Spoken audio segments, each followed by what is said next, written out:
I've put my hands on thousands of spines, and I can tell you something that no chiropractor ever wants to admit out loud. Most of what walks through our clinic doors doesn't have to happen. Stay with me. Welcome to the Chiropractic Mobility Series. This is episode 1.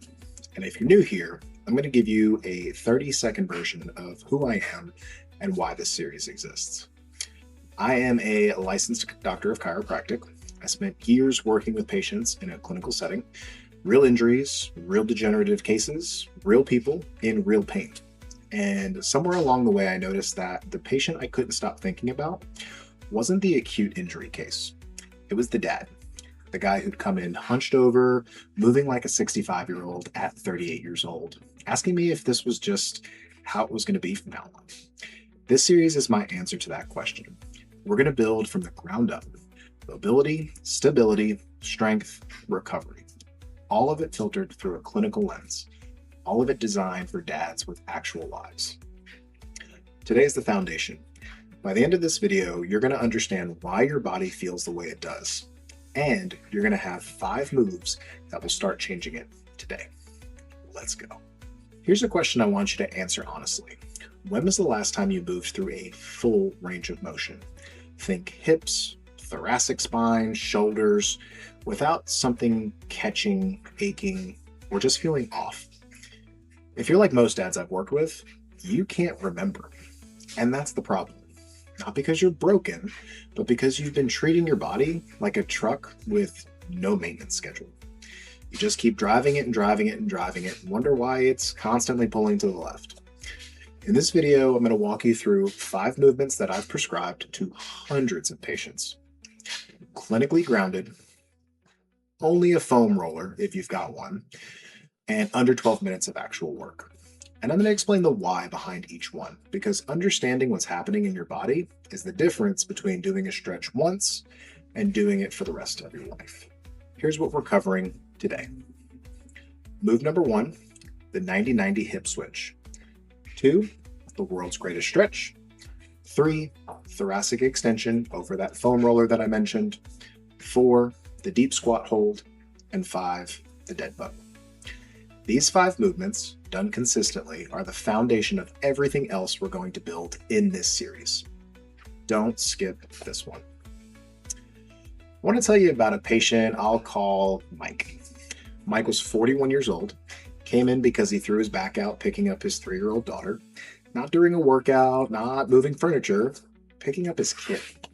He was embarrassed, and he kept saying, "I used to be athletic. I don't understand how this happened." And I hear that exact sentence more than any other. What happened to Mike wasn't mysterious. Put my hands on him, ran through a few orthopedic tests, and within 5 minutes, I knew exactly what I was looking at.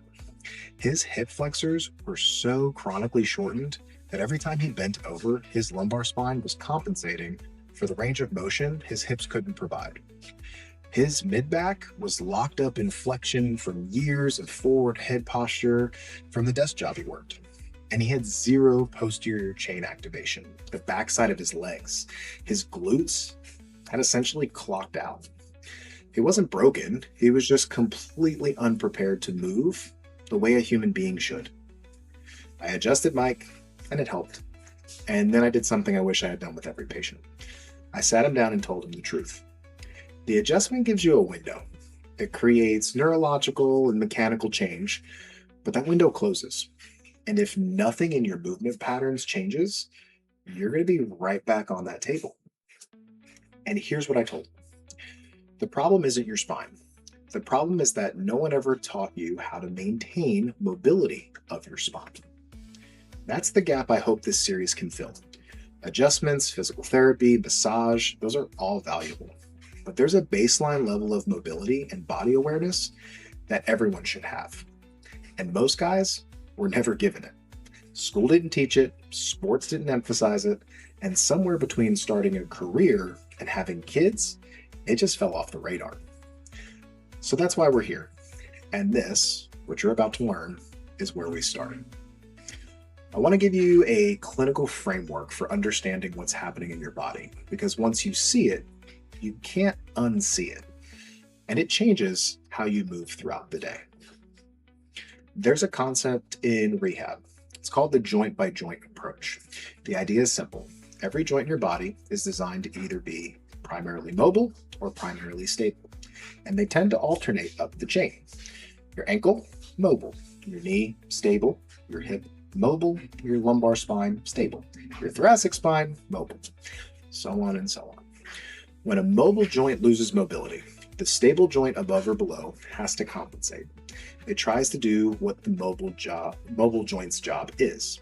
And when a stable joint is being asked to move instead of stabilize, you get pain. That's the story behind most lower back pain I saw in clinic. It wasn't a back problem, it was a hip problem.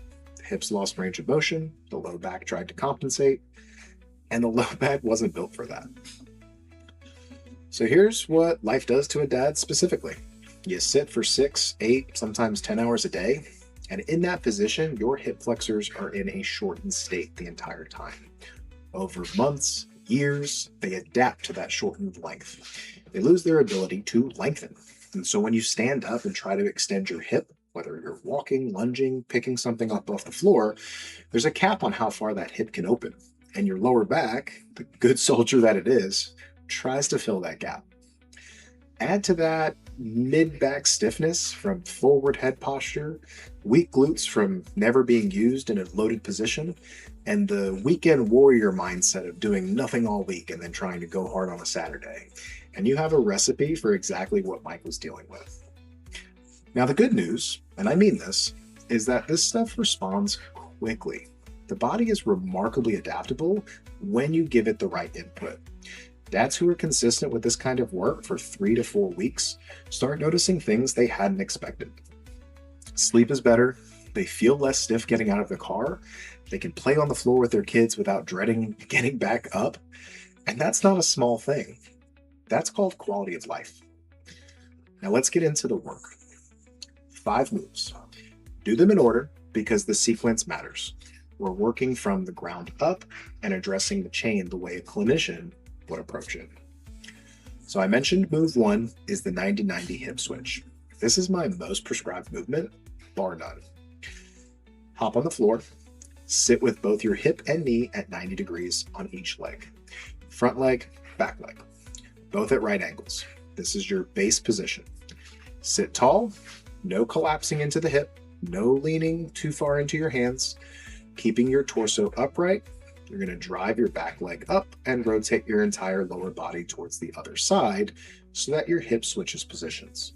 You should finish in the same 90-90 position, just mirrored, and that's 1 rep. Do 8 per side, alternating. Now, why this works from a chiropractic standpoint. The hip capsule is a sleeve of connective tissue around the ball and socket joint. When it gets stiff, which it does from years of sitting, it loses the ability to allow full internal and external rotation. The 90-90 switch loads both at the same time in a controlled way that doesn't strain your knee or low back. And because it's dynamic, not just a hold, it starts to train the hip to move through the range and not just sit in it. Now, a common mistake I see is collapsing your torso to the side as you rotate, or using your hands to prop yourself up too much. Your hands should be off the ground, but you can use them slightly if you need to in the beginning. Keep your chest tall through the entire switch, and the restriction that you feel during the rotation, that's what you're working on.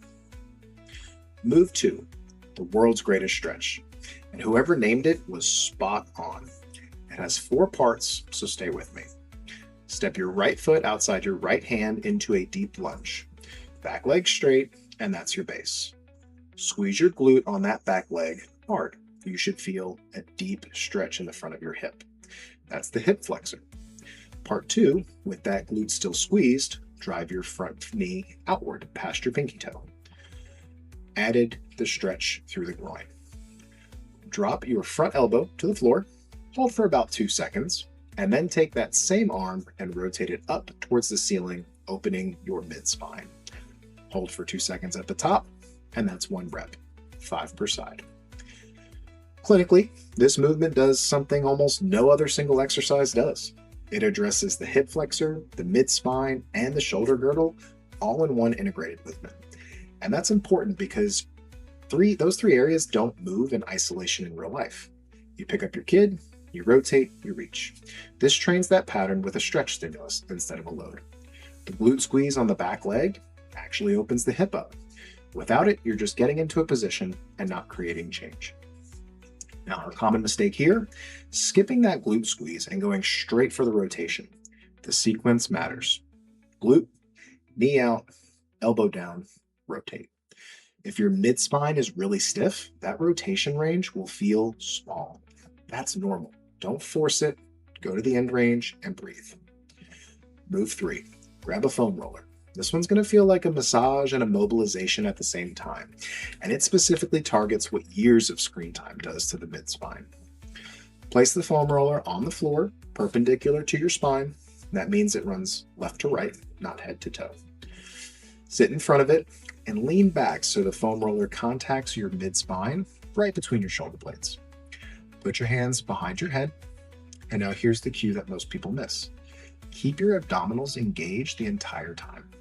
Brace them lightly like someone's about to throw a punch into your gut. Then take your elbows up and back towards the ceiling and let gravity extend you over the foam roller. Breathe out as you go. Shift down one segment at a time from just below the shoulder blades to just above the lower ribs. That ab cue is critical, and here's why. If you let your core go completely slack as you extend, your rib cage pops up. You can actually see it happen. When that happens, you stop stretching your thoracic spine and just start stretching your lower back, which is the opposite of what we want. Abs engaged, rib cage down, extension focused into the upper and mid back. The mid spine is designed to rotate and extend, and most dads, it does neither. It's locked in flexion from years of sitting and screens. When your mid spine can't extend and rotate, your shoulder impingement risk goes up and your lower back gets asked to compensate. And that's how backs blow out doing something simple.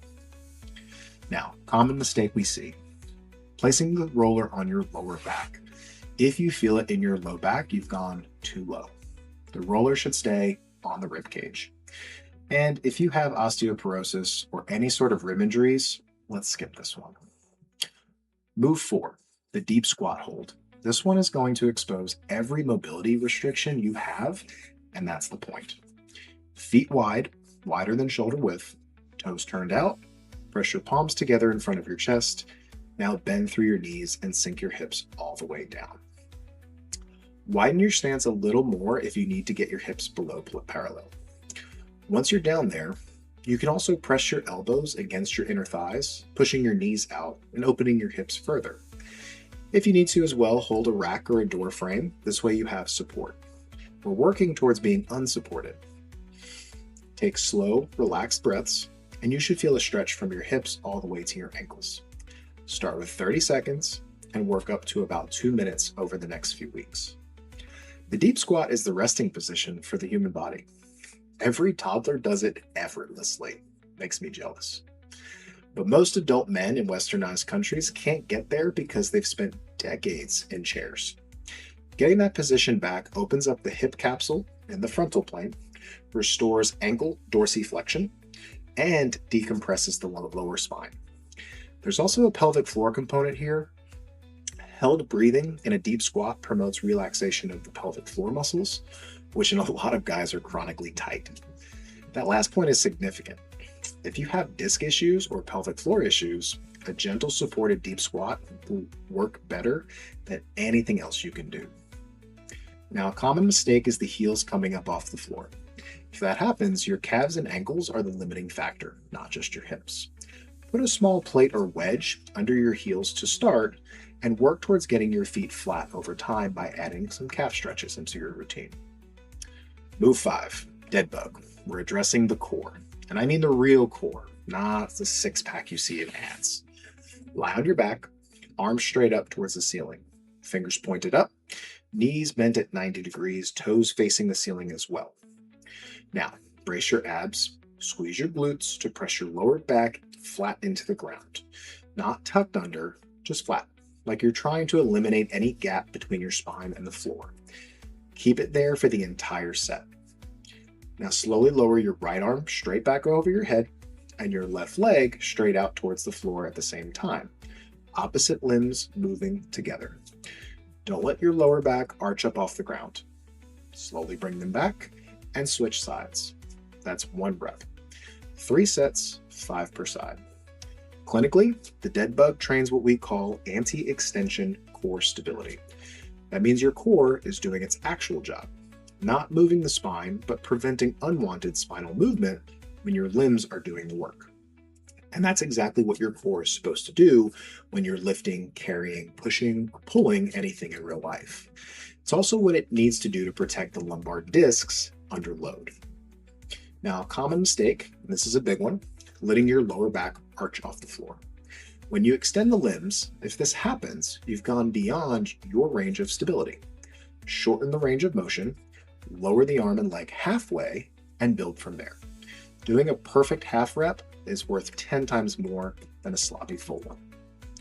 Those are all 5. All 5, done daily, take under about 12 minutes. Commit to that for 30 days, and the change in how your body feels will be significant enough that you'll wonder how you functioned without it. Now here's where we're going next in this series. Episode 2 is on the shoulder. Specifically, why so many dads develop chronic rotator cuff issues and what the clinical evidence says about how to fix it without surgery. We're going to go pretty deep on that one. Subscribe, turn on the notifications so you don't miss either of those. And if you know a dad who walks around like he's been hit by a truck, send him this video. This is exactly what he needs to hear. Now, if you want to go deeper than a YouTube video, if you want full structured programs, access to coaching, and a group of dads who are actually doing this work alongside you, I built a community specifically for this. It's called Dad Strong. It's where the series lives beyond this video. I have a 30-day Dad Strong challenge in there, training modules, nutrition, posture, day-by-day breakdowns. You'll also find the full chiropractic mobility library in there, and a ton more. The link is in the description below. Click it, join us, and let's build something that actually lasts. I'll see you in episode 2.